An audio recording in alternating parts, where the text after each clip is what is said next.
my friends, this is Linol Anderson here with you guys with a brand new YouTube BitChute video. And in today's video, as you can see, I'm in Cancun, Mexico. That's right, my friends, we are in Cancun here. And I'm going to be taking you guys to the pyramids very shortly, so stick with me. But I just want to start this video off giving you guys some information first before I get there, because I know there's going to be a lot of people there, and it's just easier to talk about the informational part here before I actually get to the pyramids. So, yeah, pretty much I've been doing my homework on Chichen Itza and the pyramids, Kukulkan and all that. And, you know, divine timing, because as you can see my last video there, that's right, guys, check that out if you haven't seen it yet already. We went into this entity, ENLIL, Abraxas, Saturn, and went over all this Age of Aquarius stuff, right? And it also appears through the divine synchronicity that this video will be connected to that. And why is that? Because Quetzalcoatl, aka Kukulkan, same being, is the exact same being as who we spoke about in the last video, which is Saturn, okay? The Roman Saturn, Greek Kronos, connected to Zeus, all that. It's the same reincarnated entity that we keep seeing pop up over and over again. So pretty divine timing. I had that last video planned out, and then we're going to the pyramids, and it's all connected because we're talking about the same damn being. Okay, and I'm going to show you guys evidence of that, and we'll see what we come across at the pyramids itself. Okay, so let's just get into this video. I'm going to encourage you guys to hit that subscribe button. As I say, subscribe to survive, and let's just get right into it, alright? So yeah, as I was telling you guys, we're going to the pyramid of Kukulkan in the Maya, you know, Cancun area. And it's crazy. It has a crazy history. There's a lot of human sacrifice taking place, my friends, at this place. Thousands. They found thousands of bodies. It was just a regular thing that these people did, was make sacrifices to the gods. And of course, the main god of the time was Kukulkan, but the Aztecs knew him as Quetzalcoatl. But this is the same being, my friends. Same being that all these civilizations have been doing human sacrifices to. Whether you want to say it's Moloch or Baal, Haman, Baal, you know, B-A-A-L. There's Kronos from the Greek times. Like, they've been doing these sacrifices all throughout time. Osiris, you name it, okay? And as you saw in my last video, I went even further into that. Link it to that video is down below in the description, by the way, too, if you haven't checked it out yet. But it's the same being, okay? And he went all over the world, okay? All over the world, and created all these civilizations, and the Mayans were just another one of them. And in the last video, you'll see I revealed how he is a Pleiadian deity, okay? A Pleiadian/reptilian god. That's right, my friends. Something that's not very well known. So I want to read to you guys a little bit from a book by Robert Seifert, talking about humanity with amnesia. Okay? Forgotten Species, Humans with Amnesia, or something. That book there, alright? And he spoke about the physical description of Quetzalcoatl. And never forget, Quetzalcoatl was to the Aztecs, and then to the Mayans, he was Kukulkan. We're going to that pyramid where all the human sacrifices happened in honor of Kukulkan. Okay? So, take a look at the description, and you'll see that he was a Pleiadian non-human being. Take a look. Reading from Species with Amnesia by Robert Seifert. There are similar stories about visits by a bearded white man among the Aztec and Mayans. He was called Quetzalcoatl by the Aztecs and Kukulkan by the Mayans. Fray Juan Torquemada, the Franciscan, from France, I guess, missioner, who collected numerous traditions about Quetzalcoatl from the natives of Old Mexico, says Quetzalcoatl had blonde hair and wore a black robe sewn with little crosses of red color.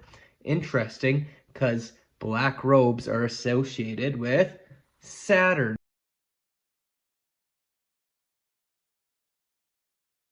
and so is the cross, especially red crosses, okay? How did blonde-haired men arrive in Peru long before the Spanish did?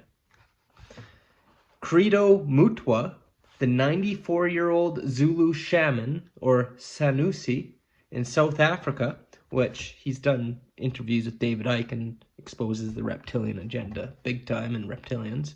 Anyways, he claims that this picture, which I will show you guys, he had painted of tall, blonde-haired, blue-eyed beings had been seen by black African tribes people throughout that continent long before the white Europeans arrived. Credo, an official historian of the Zulu nation, said that when the Europeans first came, the black Africans thought they were the return of the same white gods, which they called Mzungu. As a result, they called the European settlers by the same name. Credo Mutwa, I think, or... No, this is an image that was in a public school textbook in Mexico. And as you can see, that's Quetzalcoatl, and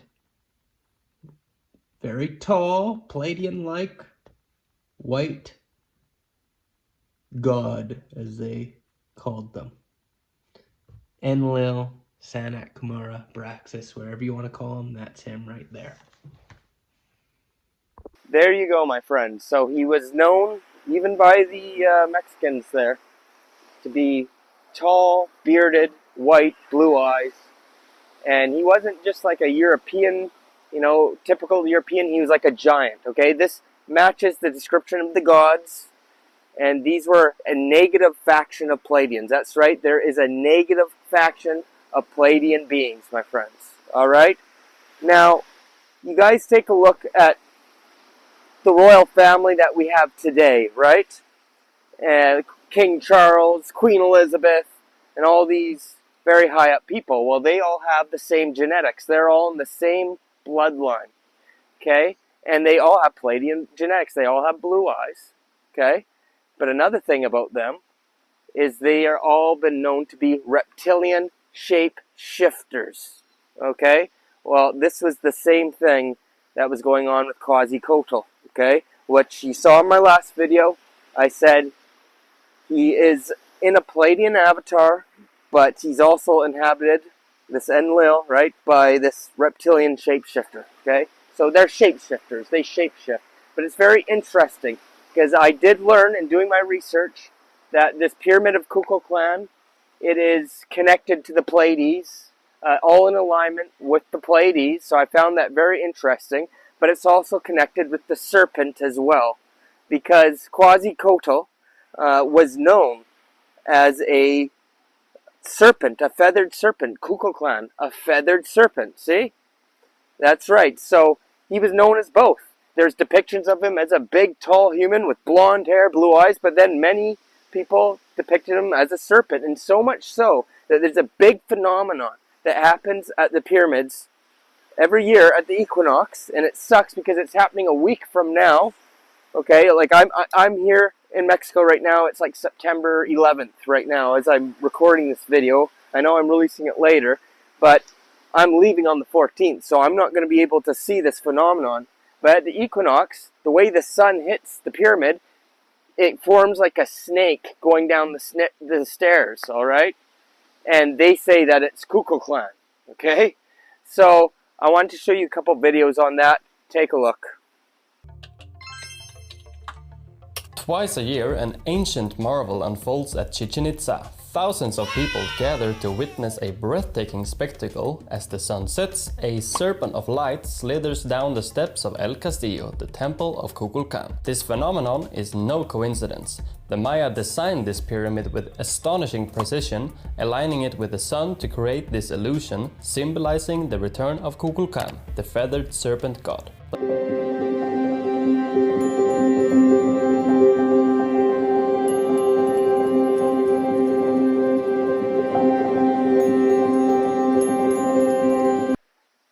There you have it.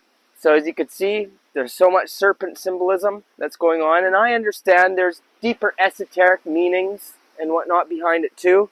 But I'm of the belief that this is also representation that, pyramids were built connected to the Pleiades, and that's probably because this is a being whose one version of himself is a Pleiadian avatar, but they also honor the reptilian symbolism as well because he was a shapeshifter. Very evil, ancient being who's required these human sacrifices for years. And why? Because this is their food. This is what they live off. Our suffering. We're in a matrix that harvests our low vibrational suffering energy. We call it Loosh. All right? And that's what the gods demand. That's what you look through all ancient civilizations. This is what he's done. He builds these civilizations and he harvests the Loosh. And who is the Loosh being harvested for? Well, of course, for the 4D astral AI, which is the Saturn AI matrix, okay?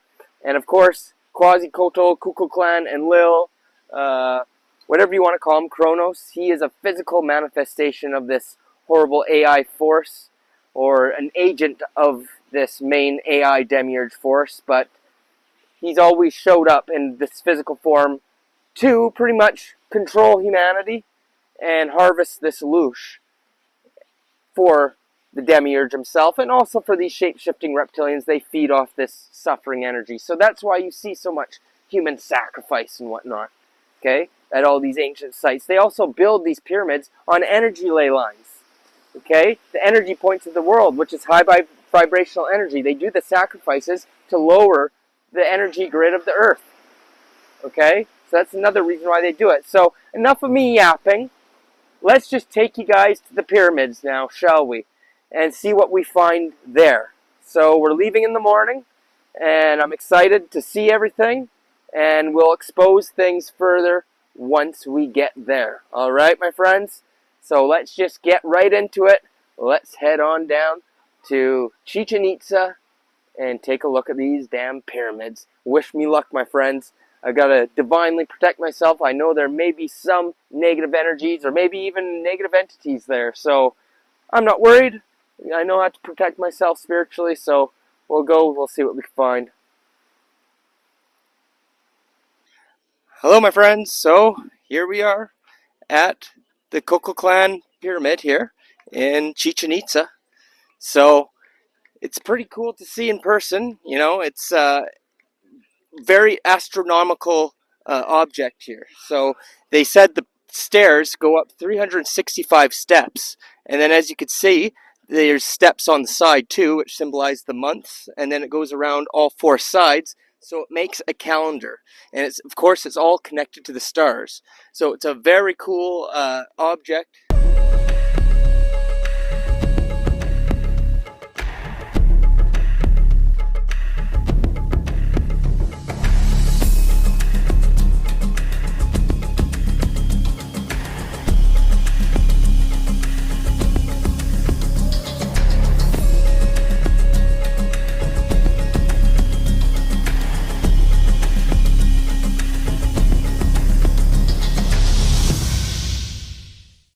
Hello, my friends. Just wanted to butt in real quick. I wanted you to specifically notice this information about the pyramid, how it's 365 steps, right? And all related to the calendar and all that kind of stuff. But remember from our last video. That's right, my friends. The last video I put out was so crucial. It was the part 1 of this video, really explaining who this being is. And we spoke about Abraxas, right, my friends? We spoke about Abraxas, this being who pretty much created the demiurge and is responsible for this realm. He's the most powerful being, more powerful than the demiurge itself, okay? This Pleiadian shape-shifting being, okay? And remember, in that video we showed he created the 365 dimensions. That's right, Abraxas is directly connected to 365. What if I told you there's a symbol that holds the mysteries of the universe? Intrigued? Well, meet Abraxas. Abraxas is more than just a word. It's a fusion of profound symbols. In Gnostic beliefs, it represents the unity of opposites, good and evil, light and dark. Imagine a deity that transcends dualities, embodying the full spectrum of existence. That's Abraxas.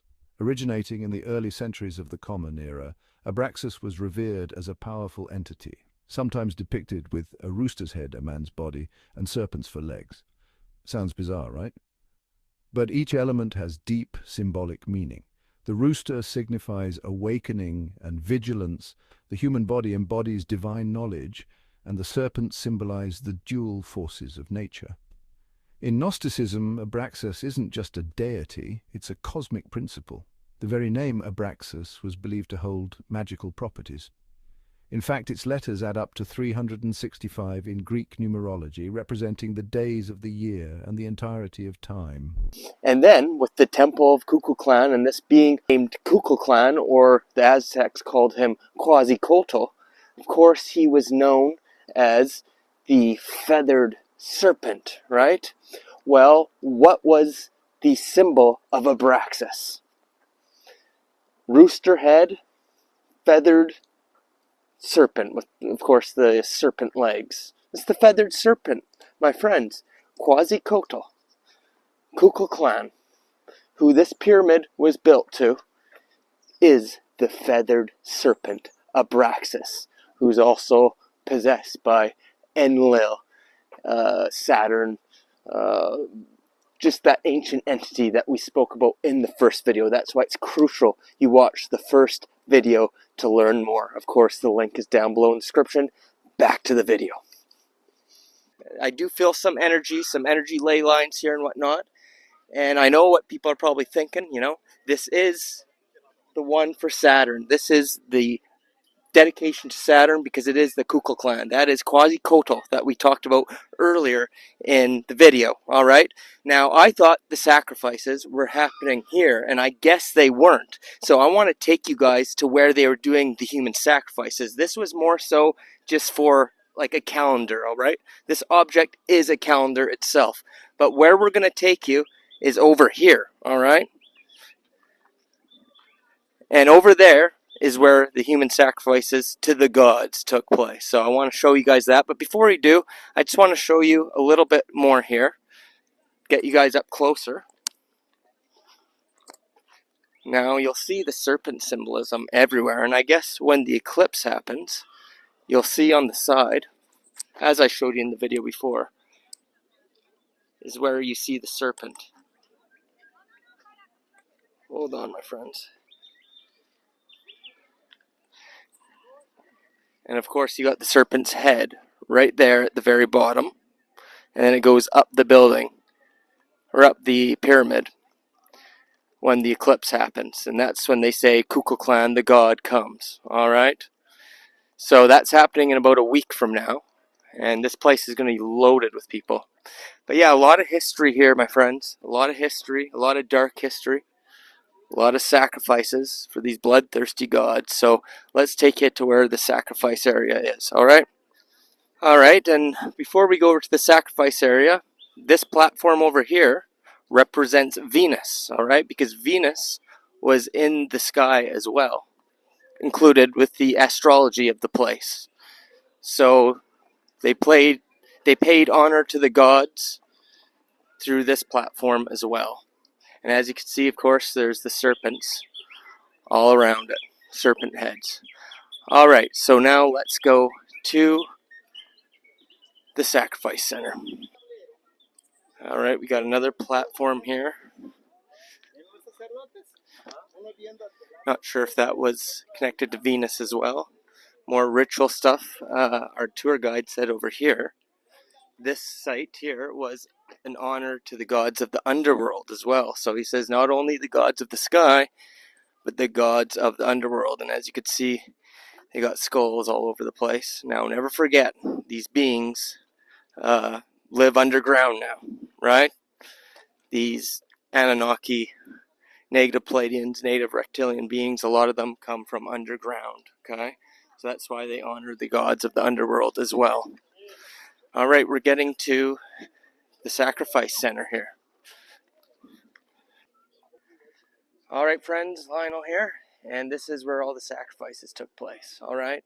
So as you can see, this is where people would sit and watch. This is what the tour guide was telling us. And all the way down there is where you'd have the priest, okay? The priest would sit there, and he would pick out the people who he wanted to sacrifice, the chosen ones, you could say.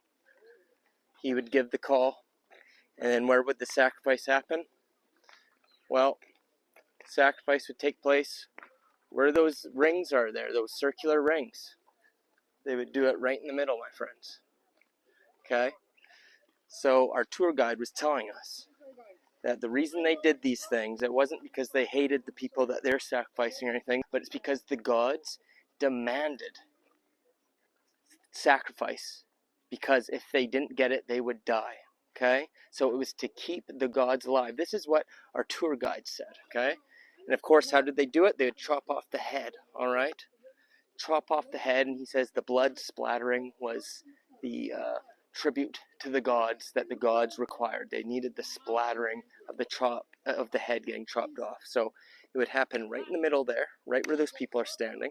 Priest would be there overlooking it all, and all the people, all the rich people. Remember, this was the rich people area, okay? So they would all be sitting there watching it. The peasants weren't allowed here, all right, back in the day. This was an area for all the rich, the governors, you know, pretty much the government of the day. And let's guess who is getting sacrificed. You guessed it, probably the peasants.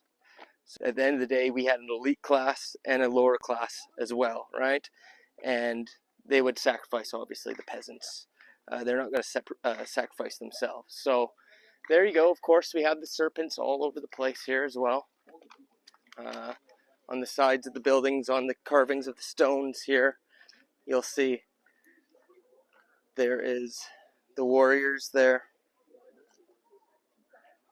holding the head. It's hard to see. Here, this right here. You see the face right there? And he's holding a head down there. And he's got a knife in that hand. So that's what we were shown. And of course, we got the serpent head right there. This is the reptilian's den, my friends. The reptilian's den. Doing sacrifices to these negative factions of Pleiadian Anunnaki, possessed by reptilians, Quasicotal, Saturn, whatever you want to call it. They're all doing sacrifices because their world is dying. I've been telling you about this for a long time, my friends. Their world is dying, and they need our low vibrational suffering energy to keep it going. And this is an ancient concept, and this is mainstream stuff that we get taught here by the tour guides themselves, that the gods didn't want to die, so they required our blood, to spill the blood, the splattering, the decapitation of the head, so that the gods do not die. And that's our realm that we're within, my friends. That's who controls the world today. These sacrifices haven't stopped. Maybe they become a little bit more secretive behind closed doors, but ritual sacrifice still happens by these dirty elites. All right? And of course, major sacrifices in the form of war, where blood is spilled. It all still happens now. So it's a shame, but with that being said, it's a beautiful place, my friends. The architecture itself and the way things look, it's very cool and it looks beautiful and all that. Very negative things happen here, but what can you do? We need to shine a light to what has happened here, right? We need to shine a light, expose it, and of course, do our best to raise the frequency of these places and raise the frequency of this realm, because this stuff has to stop, okay? This torturing, suffering, let the gods die. That's how I feel. And they're probably listening right now, not liking what I'm saying, but I know I'm divinely protected, so I'm not going to worry too much about it. I'm not going to worry at all about it, actually.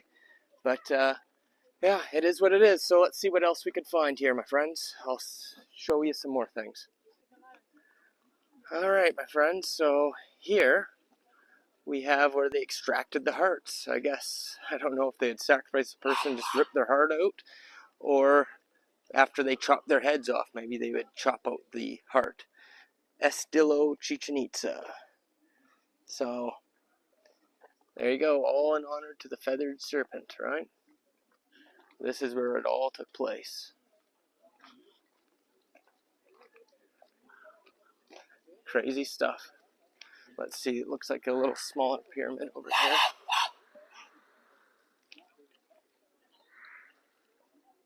A little step pyramid here.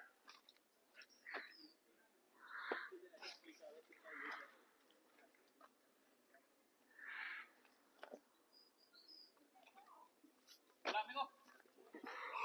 good. One thing you guys gotta know when you come here, there's lots of people trying to sell you guys stuff. You know, everywhere you go, they want the money, right? Understandable, they're poor people, I get it, but just gotta be careful you don't get ripped off or anything like that. So yeah, so that's about it, my friends. I hope you guys enjoyed the video, enjoyed the footage. Like I said, there are energy ley lines here. I found them much stronger at the pyramids and at Stonehenge, but you definitely do feel energy here. So it's an interesting place to visit if you're ever in Mexico. It's worth the travel, and yeah. All right, my friends, so that's about it here at Chichen Itza, and now I guess we're going to take you to a cenote, or a cenote, and I believe that's where a meteor hit many, many years ago, and they have sacred waters there and everything like that, where you swim in this cave. And I'm not sure if this is the same one which they say Chalk the rain god, who I believe was Marduk in the Anunnaki Sumerian stories. I could be wrong, but I do believe that's who it was. That's where they say they did sacrifices and threw people into the pit and whatnot way back in the day when they did that. So I'm not sure if the cenote we're going to is that specific one, but they did do that in certain cenotes, and it's very interesting because these cenotes were also been said to be entrances to the underworld. All right, and there's one really close here, I guess. So I find that concept fascinating because we know these reptilians and negative factions of Pleiadians and other beings and humans, of course, all dwell in the underworld as well. They go down there, they got advanced technology down there, and they're pretty much hiding from the big resets that happen up here, right? Because they know the nature of our realm and the constant resets, matrix resets, and cataclysmic events. But that's why a lot of the gods are said to come from the underworld, right? So we're going to take you to a cenote. I'm not sure if it's the same one. It might be, where they say Chalk the rain god. They did sacrifices to him, and it's an entrance to the inner earth here in Mexico. How interesting is that, eh? And then that's about it for today's video after that. So hope you guys enjoyed it. Hope you guys subscribed. As I say, subscribe to survive. And if you'd like to help support the channel so I can continue bringing you guys videos like this, feel free to buy me a coffee. That's right. Or buy me an ice cream. I'm on that website. Buy me an ice cream. Link is down below. And your support means the world to me. And of course, I always like to give back. So I will send you some exclusive Patreon videos that you don't get to see anywhere else. All right, my friends. So that's it. Enjoy this last clip. And until next video, see you guys then. Cheers. Well, my friend, I think I pissed off Chalk the rain god when I said let the gods die, because 10 minutes later, out of nowhere, she's coming down, she's pouring. Remember, it's Chalk the rain god, and I don't think he's happy I'm here, but it's okay. Like I said, the light always wins in the end, my friend, so I ain't gonna sweat it, okay? But look at her come down.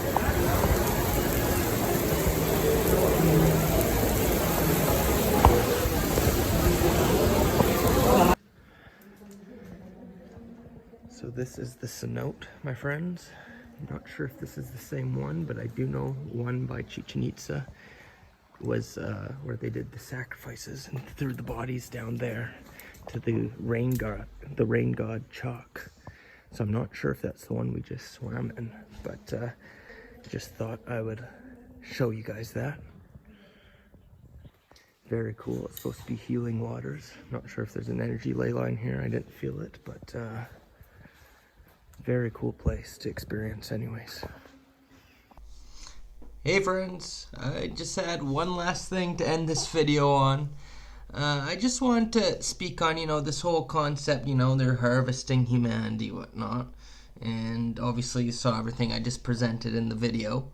But I want to speak a little bit more on Abraxas and bring your guys' attention to the movie Jupiter Ascending.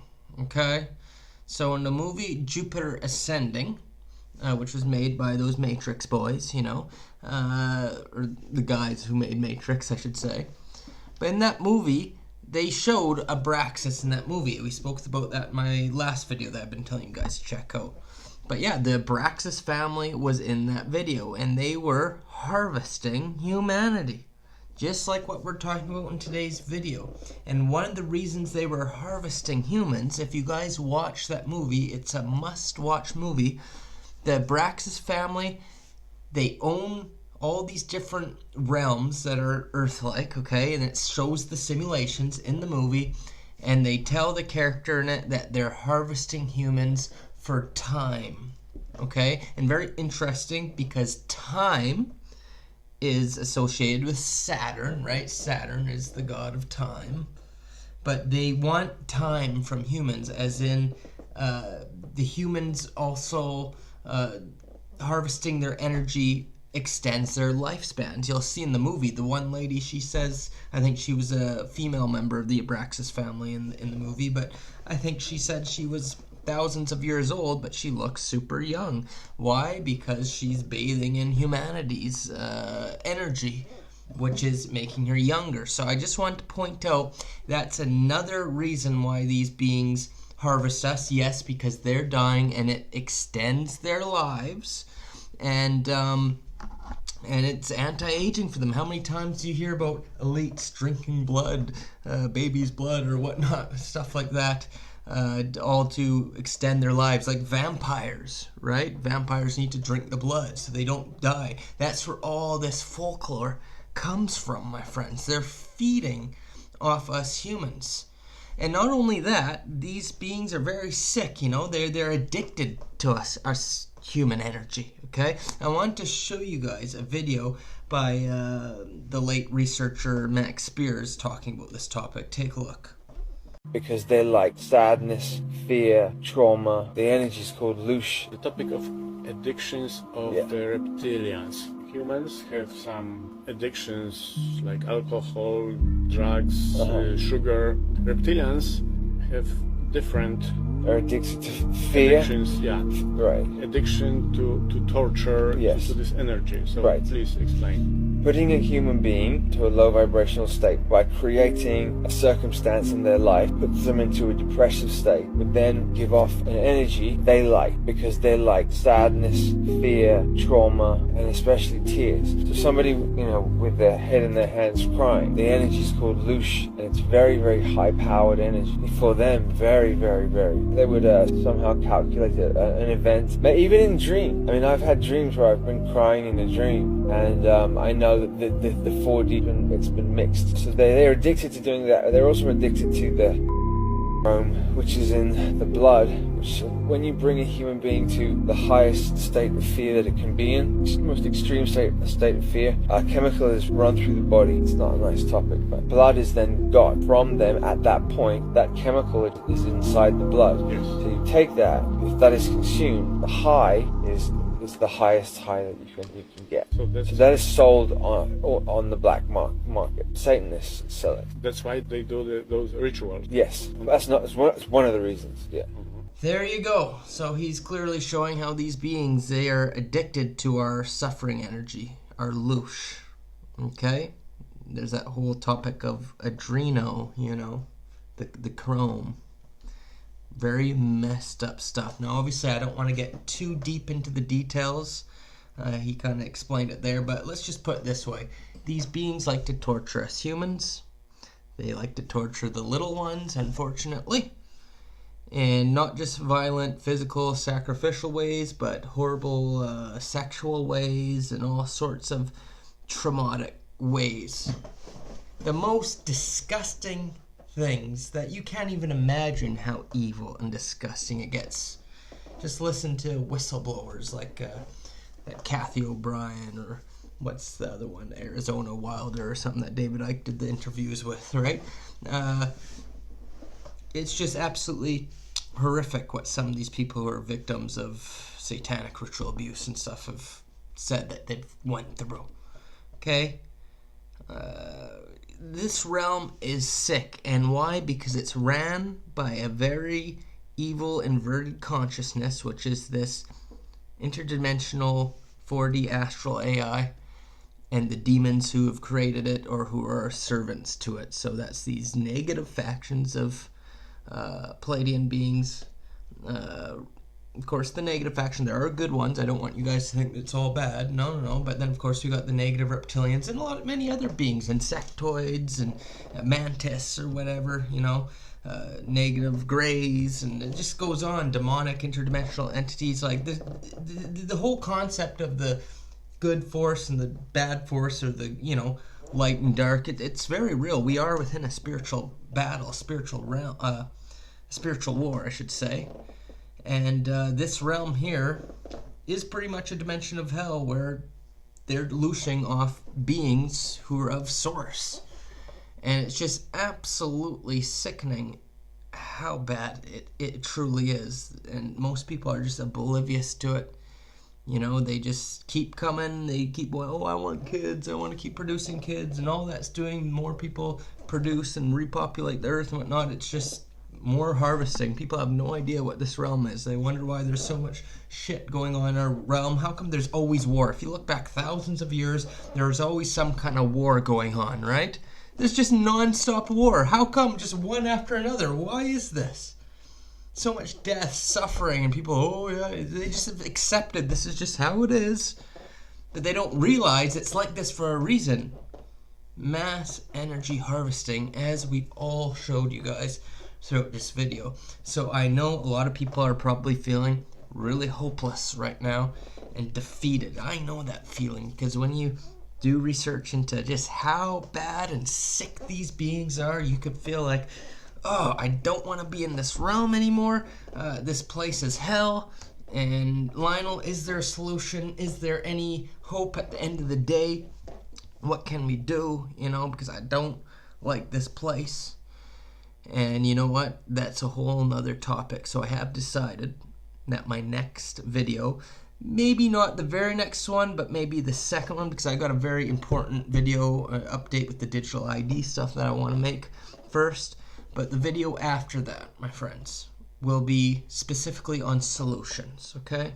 Because I don't want everybody to get too discouraged here, because as much as there is the dark stuff and evil stuff, there is hope for the individual to transcend this realm, and we'll also go through what the solution would be for the collective of humanity. What needs to take place for the dark to finally be defeated. We're going to go deep into detail on the personal hope for the solutions and what needs to take place for the rest of humanity, and if that will even ever happen. So make sure you've subscribed. As I say, subscribe to survive, because that video will be coming in the next week or two. Alright, so don't be too discouraged. I just think it's very important. This evil stuff is going on in our realm. We need to expose it, shine a light on it, so people know it's happening. People need to know there's a problem so we could deal with that problem. And usually it's horrible stuff like this that will really shake people out of the illusion they're living in and realize that what this realm is and that we need to change things. That's why I bring awareness to these dark topics. We don't ignore the negative, but of course we got to bring solutions, and we got to have some positive stuff to give people the knowledge of what they could do, at least for themselves, okay? Because at the end of the day, there is a way we can transcend this realm. And there is even a way we could stop the evil ones and bring an end to what they're doing. But that's going to be a little bit more difficult, something that the collective of humanity is going to have to get on board with. So we're going to discuss that in that video, okay, my friends? So hope you're subscribed, and that is it now. Lionel signing off.